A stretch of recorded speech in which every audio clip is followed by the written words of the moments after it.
Hello दोस्तों। तो ये हमारी जो इंफॉर्मेशनल वीडियो है, ये किसके ऊपर है? ये है हमारा टॉपिक टाइप्स ऑफ मैटर। आज हम पढ़ने जा रहे हैं टाइप्स ऑफ मैटर, द्रव्य के प्रकार, पदार्थ के प्रकार पढ़ने जा रहे हैं। तो ये सबसे पहले, ये कितने प्रकार के होते हैं ये हमको पता होना चाहिए। ये कितने प्रकार के होते हैं? 3 प्रकार के होते हैं। कौन कौन से प्रकार हैं वो मैं लिखने जा रहा हूँ, अभी देखिए आप। फर्स्ट है सॉलिड, सेकंड है गैस, और थर्ड है लिक्विड। ठीक है, 3 प्रकार के मैटर होते हैं। कितने टाइप होते हैं इनके? 3 प्रकार के। अब हम इनको पढ़ने जा रहे हैं तीनों को डिटेल से। और अगर आपने हमारी जो पिछली वीडियो है वो नहीं देखी है, तो उसमें हमने मैटर के बारे में बताया हुआ है डिटेल रूप से, तो उसको आप पहले जाके जरूर देख लीजिए। तो आज हम किसके बारे में चर्चा करेंगे? सॉलिड, गैस, लिक्विड होते क्या है, इनके बारे में चर्चा करेंगे। तो सबसे पहले हम सॉलिड के बारे में चर्चा कर रहे हैं। तो देखिए सॉलिड क्या होता है।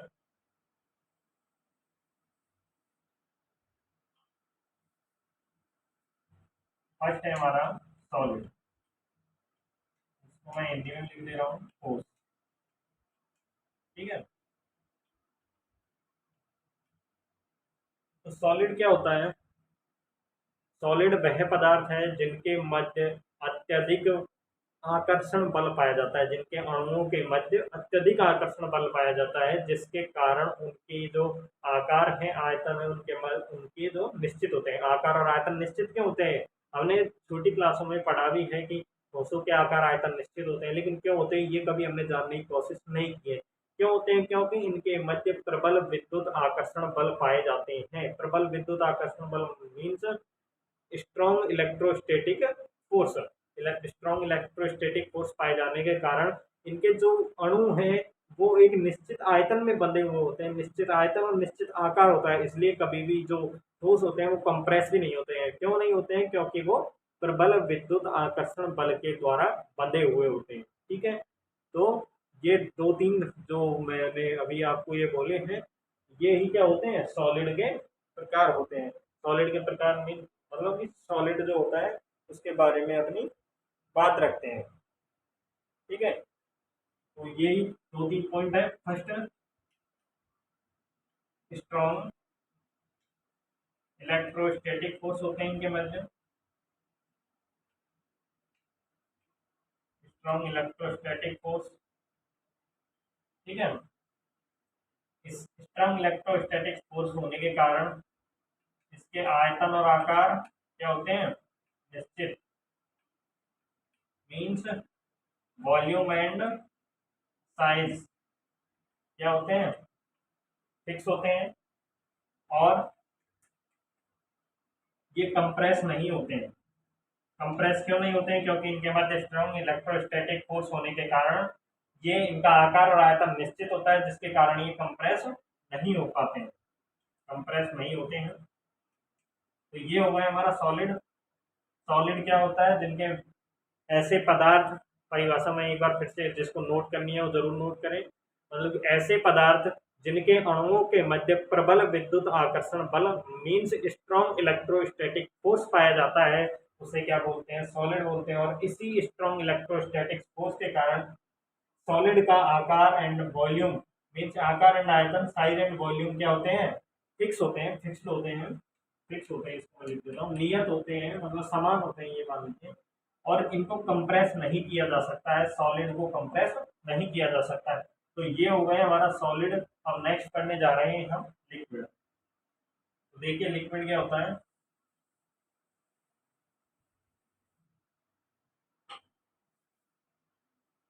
सेकेंड है हमारा लिक्विड, मीन्स द्रव। और जिन्होंने भी हमारी पिछली वीडियो जिसमें लिक्विड और मैटर मतलब कि द्रव्य और द्रव में अंतर बताया, उसको जरूर देख लें। क्योंकि बहुत से बच्चे गलती करते हैं, द्रव्य लिखवाते हैं तो द्रव लिखते हैं, द्रव लिखवाते हैं तो द्रव्य लिखते हैं। मीन्स वो कंफ्यूज हो रहते हैं कि द्रव्य कहाँ लिखना है, द्रव कहाँ लिखना है। तो उस कंफ्यूजन को मिटाने के लिए, उस कंफ्यूजन को दूर करने के लिए हमने पहले ही एक वीडियो बनाई हुई है, जिसमें द्रव और द्रव्य के बारे में डिफरेंस बहुत ही अच्छे तरीके से आपको समझाया हुआ है। तो इसलिए आप उस वीडियो को जरूर जाके देखें, उसके बाद ही इस वीडियो को स्टार्ट करें और इस वीडियो को देखें, तभी आपको अच्छी तरीके से समझ आएगा। तो मेरी आपसे रिक्वेस्ट है उस वीडियो को जरूर देखिए, ठीक है। तो अब लिक्विड के बारे में क्या होता है, लिक्विड होता क्या है, मीन्स लिक्विड के मध्य ठोसों की तुलना में, लिक्विड के मध्य जो सॉलिड है उनकी तुलना में कम आकर्षण बल पाया जाता है। कम आकर्षण बल किसकी तुलना में, सॉलिड की तुलना में कम आकर्षण बल, ठीक है।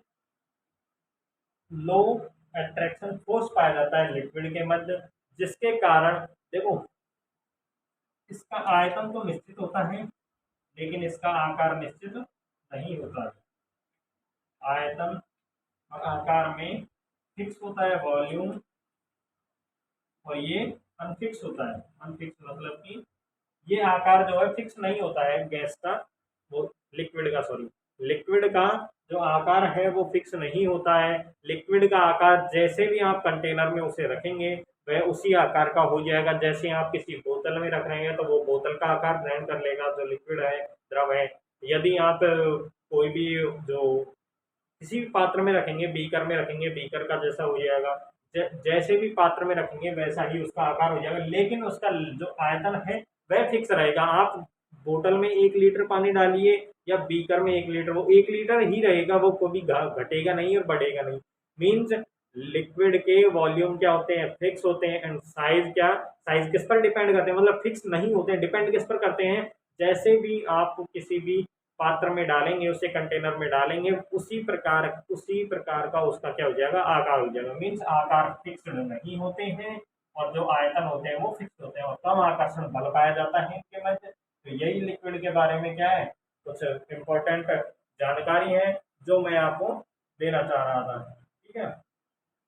तो ये हो गया लिक्विड। अब हम थर्ड पढ़ने जा रहे हैं, गैस अवस्था।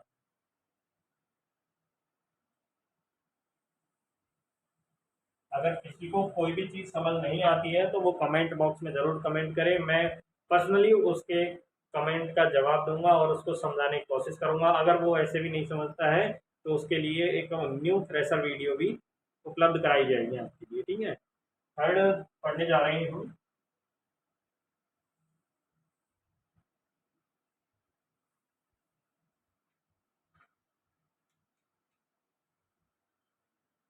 गैस।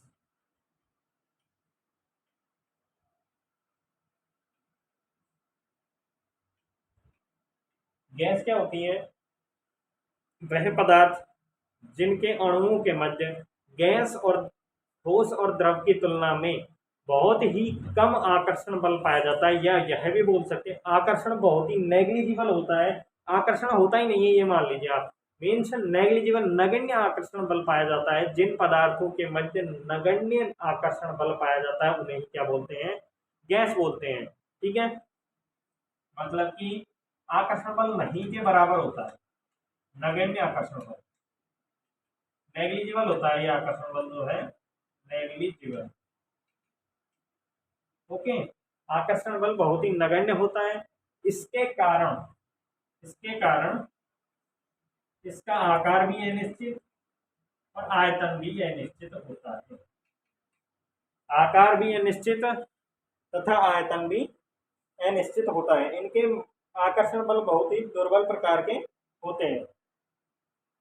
और देखिए एक इम्पोर्टेंट चीज जो कि मैंने दो जो वो हैं उनके बारे में तो नहीं बताई थी, क्योंकि उनके बारे में कोई इम्पोर्टेंट बात थी नहीं, लेकिन इसमें जो गैस के अणु हैं, गैस के अणु 3 प्रकार की गति कर सकते हैं। वो गति मैं आपको लिखवा रहा हूँ, ठीक है, और वो आपको हमेशा याद भी रखनी है, ठीक है। तो इसको मैं एक बार मिटा रहा हूँ। ये देखिए नेग्लिजिबल आकर्षण बल होता है जिसके कारण आकार और आयतन अनिश्चित होता है इसका, ठीक है। तो गति कौन कौन सी करते हैं, गैस के अणु देखिए गति करने के लिए स्वतंत्र होते हैं, क्योंकि इनके मध्य बहुत ही कम आकर्षण बल पाया जाता है। कम आकर्षण बल पाए जाने के कारण इनके जो अणु हैं वो आराम से गति कर सकते हैं, किसी भी मतलब की गति करने के लिए स्वतंत्र होते हैं। तो कौन कौन सी गति कर सकते हैं, फर्स्ट है कंपन गति, सेकंड है स्थानांतरित गति, और थर्ड गति कौन सी है, थर्ड गति हमारी, फर्स्ट है कंपन गति, सेकंड है स्थानांतरित गति, एंड थर्ड है हमारी घूर्णन गति। ठीक है, ये 3 प्रकार की गति कर सकते हैं गैस के मॉलिक्यूल। गैस के मॉलिक्यूल के मध्य बहुत ही कम आकर्षण बल होने के कारण वे गति करने के लिए स्वतंत्र होते हैं। और वो कौन कौन सी गति कर सकते हैं? 3 प्रकार की गति कर सकते हैं वो, कंपन गति, स्थानांतरित गति और घूर्णन गति। तो आज का हमारा यही टॉपिक था, क्या टाइप्स ऑफ मैटर आपको पढ़ाई है और उनके बारे में डिफरेंस आप अच्छे तरीके से कर पाए। तो मुझे ऐसा लगता है कि आपको बहुत ही अच्छी तरीके से समझ आया होगा। और अगर समझ नहीं आता है तो कमेंट बॉक्स में कमेंट जरूर करें, मैं पर्सनली आपको जवाब दूंगा। और अगर फिर भी आपको समझ नहीं आता है तो एक न्यू फ्रेशर वीडियो आपके लिए ज़रूर अपलोड की जाएगी यूट्यूब चैनल पे। तो अगर यह वीडियो आपको थोड़ी सी भी इंफॉर्मेशनल लगी हो तो इस चैनल को सब्सक्राइब करें और बेल आइकन को प्रेस करें ताकि जो नेक्स्ट हमारी वीडियो है उसका नोटिफिकेशन आप तक पहुंच जाए। धन्यवाद।